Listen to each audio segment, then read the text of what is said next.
नमस्कार मित्रांनो, स्वागत आहे तुमचं नव्या पर्वामध्ये. मी आज जी घटना तुम्हाला सांगणार आहे ती एका श्रीमंत कुटुंबातील आहे. करोडो रुपयांची संपत्ती असलेल्या मोठ्या उद्योजक कुटुंबातील ही गोष्ट आहे. ही घटना आहे मुंबईमधील लोअर परेल भागातील. परेल हा मुंबईमधील एक मुख्य भाग आहे. जुनी मुंबई म्हणूनही या भागाला ओळखतात. आणि पूर्वी या भागात मोठमोठ्या मिल होत्या. आता त्या मिल पाडून तिथं मोठमोठ्या इमारती झाल्या आहेत. आणि अशाच एका इमारतीमध्ये वर्मा कुटुंब राहत होते. या कुटुंबात नवरा, बायको आणि सासरे म्हणजे मुलाचे वडील अशा 3 लोकांचे कुटुंब राहत होते. अगदी गुण्यागोविंदानं त्यांचा व्यवसाय आणि संसार सुरू होता. वर्मा कुटुंब हे लेदर ट्रेडरचे काम करीत असे. त्यांचा लेदर वस्तूंचा मोठा ब्रँड होता.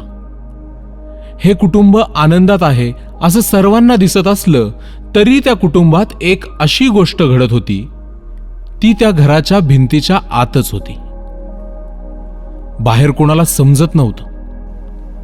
परंतु एक दिवस ती गोष्ट समोर आली. ती कशी ते सांगतो. झालं असं की सुनील वर्मा म्हणजे माणिक वर्माचा मुलगा नेहमीप्रमाणे सकाळी आपल्या ऑफिसला गेला. आणि दुपारी प्रियांका म्हणजे त्याची बायको हिच्या पोटात दुखू लागलं. तिला उलट्या होऊ लागल्या म्हणून तिने सुनीलला फोन केला. सुनीलने तिला हॉस्पिटलला जाण्यास सांगितले. प्रियांका हॉस्पिटलला गेली आणि तिला समजलं की ती प्रेग्नंट आहे. हा अंदाज प्रियांकाला होताच. प्रियांकाने फोन करून सुनीलला सांगितलं आणि घरी आली. घरी आल्यानंतर तिनं ही गोष्ट आपल्या सासऱ्यांना सांगितली. घरात अगदी आनंदाचं वातावरण होतं. सुनील घरी आल्यानंतर चर्चा झाली. छोटी पार्टी त्यांनी केली आणि रात्री झोपी गेले. सकाळी 8 वाजता त्यांच्या कामवालीने सासऱ्यांच्या म्हणजे माणिक वर्माच्या खोलीचा दरवाजा उघडण्याचा प्रयत्न केला. तेव्हा दरवाजा काही आतून कोणी उघडेना. म्हणून मग मुलाने आणि त्याच्या बायकोने स्वतः जवळ असलेल्या चावीने दरवाजा उघडला. तर घरामध्ये फॅनला माणिक वर्माची बॉडी लटकलेली होती. हे पाहून हे दोघं चक्रावले. पोलिसांना बोलावण्यात आलं. संपूर्ण बिल्डिंगमध्ये चर्चा सुरू झाली. बॉडी पोस्टमॉर्टमला घेऊन गेले. तेव्हा गळ्याला ताण पडून मृत्यू झाला हे स्पष्ट झालं. परंतु हे त्यांनी का केलं? माणिक वर्माने फाशी का घेतली यावर कोणीच काही बोलेना. घरात कधी कसले भांडण झालेले कोणाला दिसले नव्हते. कालच आनंदाची बातमी समजली होती. मग माणिक वर्माने फाशी का घेतली? त्यांना कसले टेन्शन होते का? कोणी धमकी दिली होती का? असे बरेच प्रश्न समोर आले. बरं, मुलगा आणि सूनही काहीच सांगू शकले नाहीत. माणिक वर्माच्या मृत्यूनंतर काही महिने जातात. प्रियांकाच्या पोटातील बाळ हळूहळू मोठं होऊ लागतं. या दरम्यान सुनील वर्मा प्रियांकाशी बोलणं टाळू लागतो. घरी उशिरा येणं, प्रियांकाचे फोन न उचलणं आणि रात्री घरी दारू पिऊन येणं, या कृतीमुळे त्रस्त होऊन प्रियांका सतत सुनीलला समजावून सांगत असे. परंतु ती त्याच्याशी भांडण होईल असे अजिबात वागत नव्हती. या दरम्यान प्रियांकाची आई प्रियांकाला मदत व्हावी तसेच तिची काळजी घेता यावी म्हणून प्रियांकाच्या घरी आली. आणि घरातील वातावरण पाहून तिला काहीतरी गडबड आहे असं वाटू लागलं.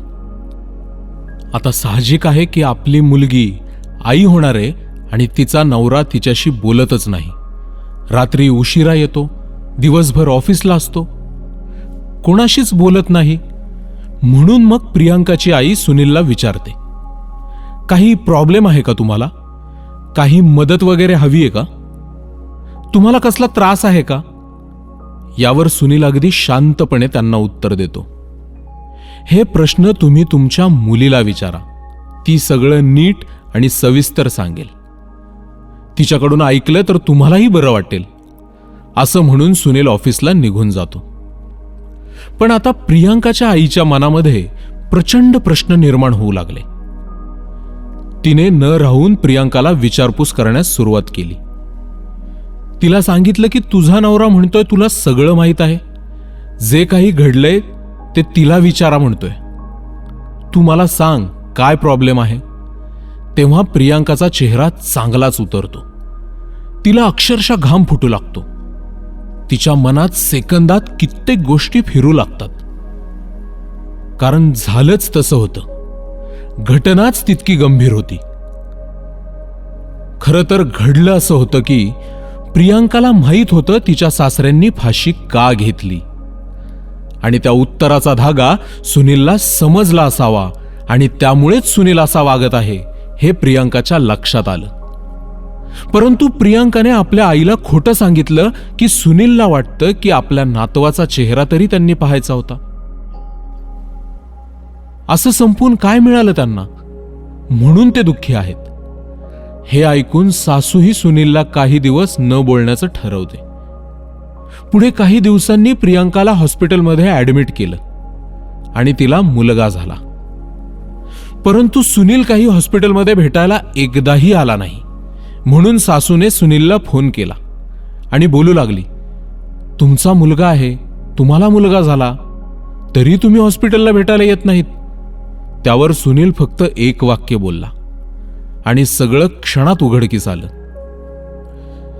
ते म्हणजे सुनील बोलला की ते बाळ माझा मुलगा नाही तर माझा भाऊ आहे. हे ऐकून प्रियांकाच्या आईच्या पायाखालची जमीन सरकली आणि ती जागीच बसून रडू लागली. खरं तर झालं असं होतं की सुनीलच्या लग्नानंतर 2 वर्ष सुनीलचं आणि प्रियांकाचे प्रेमसंबंध चांगले होते.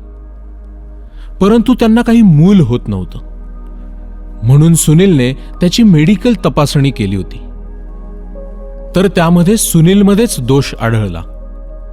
हे जेव्हा सुनीलला समजले तेव्हा सुनीलने हे कोणाला न सांगण्याचं ठरवलं व तो प्रियांकाला आत्ताच मूल नको म्हणून टाळू लागला.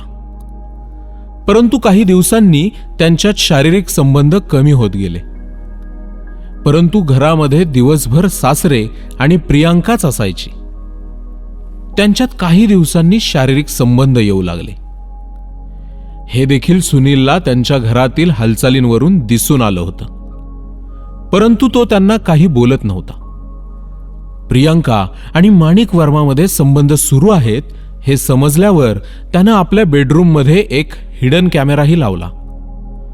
त्या कॅमेराचे लाईव्ह फुटेज तो आपल्या फोनमध्ये ऑफिसमध्ये बसून बघत असायचा. आपली बायको आपल्या वडिलांसोबत काय करते याचं त्याला दुःखही होत होतं आणि त्याला हे कोणाला सांगताही येत नव्हतं. हा सगळा प्रकार जेव्हा प्रियांकाच्या आईला समजला तेव्हा तिला ही गोष्ट खोटी वाटत होती. म्हणून ती सुनीलशी भांडण करू लागली. या भांडणातून बाहेर पडण्यासाठी सुनीलनं पोलीस तक्रार दिली आणि आपल्या वडिलांनी का फाशी घेतली हेही सांगितलं. पोलिसांनी घडलेला सगळा प्रकार तपासायचा असं ठरवलं. त्यातली सत्यता पडताळण्याचं ठरवलं आणि ती सर्व बाजूंनी तपासली. तेव्हा प्रियांकाला पोलिसांनी ताब्यात घेतलं. तिची चौकशी केली तेव्हा तिनं कबुली दिली की मी घरातून बाहेर जात नसे. घरात सासरे आणि मीच असायची आणि आम्ही नेटफ्लिक्सवर सिरीज पाहायचो आणि त्या पाहत असताना आम्ही कधी एकमेकांसोबत शारीरिकरित्या जवळ आलो हे समजलंच नाही. पुढे आम्ही रोजच शारीरिक संबंध ठेवू लागलो. यात माझी काय चूक असा उलट सवाल तिनं पोलिसांनाच केला. परंतु माणिक वर्माने जी फाशी घेतली ती याच कारणावरून घेतली हे इथं सिद्ध झालं होतं. म्हणून पोलिसांनी काही काळासाठी प्रियांकावर कारवाई केली. परंतु ती कायद्याच्या वाटेने पुन्हा सुटून बाहेर आली. पण सुनील आणि प्रियांकाचा घटस्फोट झाला आणि प्रियांकाने संपत्तीतील हिस्साही घेतला. कुटुंब व्यवस्था जेव्हा कार्यरत असते तेव्हा काही नियम पाळणं फार गरजेचं असतं. आपली भूक भागवत असताना आपण स्वतः उद्ध्वस्त होऊ नये हे गांभीर्य आपण समजलं पाहिजे. चला तर मग पुन्हा भेटूया नव्या घटनेसोबत नव्या पर्वामध्ये. धन्यवाद.